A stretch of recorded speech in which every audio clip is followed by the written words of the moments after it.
Magkagamit-gamit ito sa aming buhay. Salamat, Lord, sa pagkakataon na ito, Lord, na magkatipon-tipon ang pawa. Talagang itong dapat mangyari, kaya kami andito ngayon. Ito, share ko to, para sa, hindi lang ito sa mga IOP, kundi sa mga kabataan.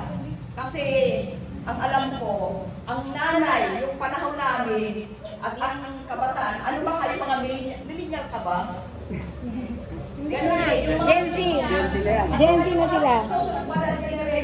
Hindi talaga magkasundo.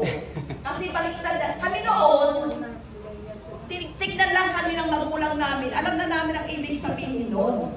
Ngayon sinasabi na namin harap-harapan, kami ang pinapagalitan. O, diba? Ito, igalan mo ang iyong ama at ina. Ito ang unang utos na may kalakip na pangako. Mula sa puso mo. Pero, dito sa puso, dito to. Kasi baka mamaya may kaharap ang tao, I love you, ma. Pero pagtalikod mo, inutusan ka, kunin mo nga ito. Ay, ano ba yun? Diba gano'n ang nangyari? Oh, wait lang, ma. Oh, wait lang. Mahilig sila sa wait. Pero, at saka, kasi ang tinitignan ng kabataan na yun, sabi nila, iba na kasi ang generation namin. Totoo naman yun. Igala. Hindi lang igala, respetuhin. Kasi hindi mo pwedeng igala ang isang tao kung hindi mo nirespeto.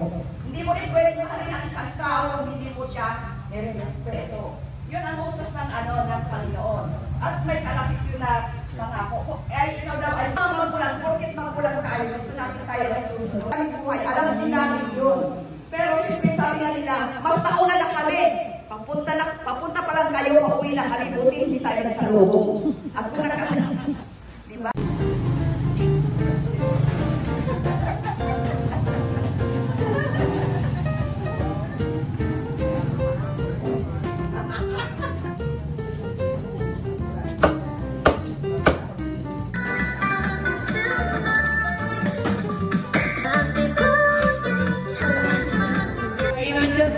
Papasalamat sa kadakilan mo ng Ala Jesus. Amen.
yan.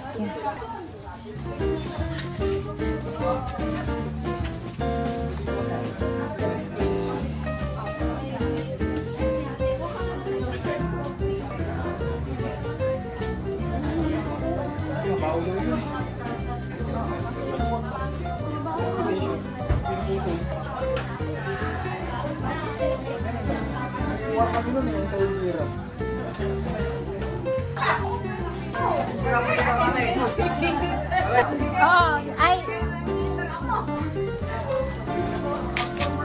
Seats mo yung left doon.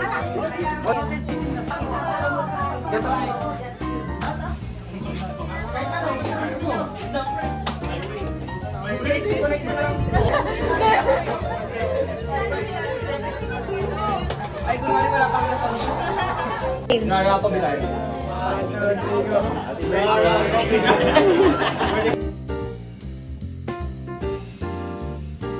Lala, boomerang na. Hindi naman dyan. Yan. Okay.